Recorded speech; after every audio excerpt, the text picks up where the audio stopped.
সমস্যা এই জায়গায়, আমাদের আলেম ওলামাদের অনেকে ভাড়াটিয়া হিসেবে থাকতে অভ্যস্ত হয়ে গেছে। কিন্তু আমি বিশ্বাস করি এদেশের 200 বছরের স্বাধীনতার ইতিহাসে রক্ত যদি কেউ দিয়ে থাকে, আমার দাদার রক্ত ঝরেছে স্বাধীনতার জন্য। রক্ত দিয়ে থাকলে আমার পূর্বপুরুষরা রক্ত দিয়েছে। বালাকোটের রণাঙ্গনে সৈয়দ আহমদ শহীদ আমার পূর্বপুরুষ রক্ত দিয়েছে।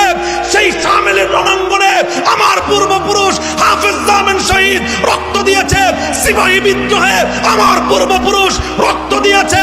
1916 সালে তাহরিকে রেশমি রুমাল রক্ত দিয়েছে শাইখুল হিন্দ মাহমুদ হাসান দেওবন্দি। কারাগারে বন্দী হয়েছে আমার পূর্বপুরুষ শাইখুল ইসলাম হোসেন আহমদ মাদানী। 1952-তে ভাষা আন্দোলনে রক্ত দিয়েছে তামাদ্দুন মজলিসের লোকজন। 1954 সালে যুক্তফ্রন্ট গঠন করেছে আমার দাদারা, আমার পূর্বপুরুষ মাওলানা আতহার আলী রহমতুল্লাহি আলাইহি। আমার বাপ দাদার রক্তের উপর দিয়ে যে দেশ স্বাধীন হয়েছে, সে দেশে ভাড়াটিয়া হিসেবে থাকতে পারবো না।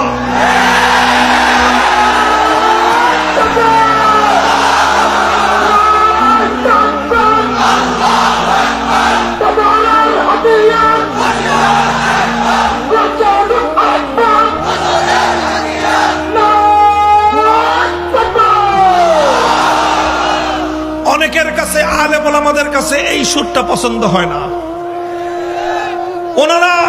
ওনারা মনে করেন আলেমরা কথা বলবে খুব আস্তে আস্তে, আলেমরা কথা বলবে খুব শান্তশিষ্ট কণ্ঠে। এই যে একটা ধারণা ওনারা বদ্ধপরিকর করে রেখেছেন, কোথায় পেয়েছেন আপনারা এই ধারণাটা?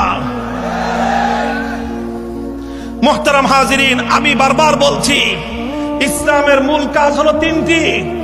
ইসলামের 1 নম্বর কাজ হলো শিক্ষা, তালিম। ওলামায়ে কেরামের এক বিশাল জামাত তালিমের ময়দানে মশগুল থাকবে।